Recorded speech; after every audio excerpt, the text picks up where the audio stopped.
Hello বন্ধুরা, কেমন আছো তোমরা? গুড মর্নিং সবাইকে জানাই। আজকে আমাদের একটা বিশেষ দিন বলতে পারো। হ্যাঁ, আমরা দুজনেরই আজকে তোমার বিবাহবার্ষিকী। আজকে 15 বছর আমরা একসঙ্গে পথ চলা সম্পূর্ণ করলাম। তো আজকের দিনে আমরা প্রতিবারই একটু কঙ্কালতলা যাই, সেখানে মায়ের ভোগ খাই, তারপরে ধরো রাতে বাইরে ডিনার করি।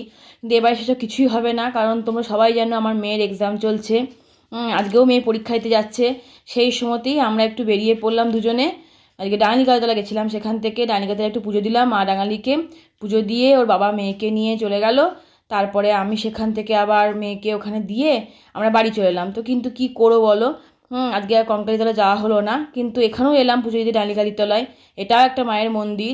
তা আমাদের মেয়ে ঠিক করেছি আমরা মেয়ের পরীক্ষাটা হয়ে গেলে আমরা আবার যাবো, একটু কঙ্কালীতলায় যাবো, পুজো দেবো, মায়ের সেখানে একটু ভোগ খাবো, ঘুরবো ফিরবো। সেইভাবে এই আজকের দিনটাকে সেইভাবে সেদিনকে আমরা আবার উদযাপন করব। কিন্তু কিছু করার নেই, মেয়ের এক্সাম চলছে। আজকে আমার মেয়ের ধরো এক্সাম শেষ হবে সেই 7 তারিখ 8 তারিখ করে। তাই আজকে এই মায়ের কাছেই পুজো দিতে এলাম। আজকে এই মা ডাকলো আমাদেরকে পুজো দেওয়ার জন্য। তা তোমরা সবাই ভালো থেকো।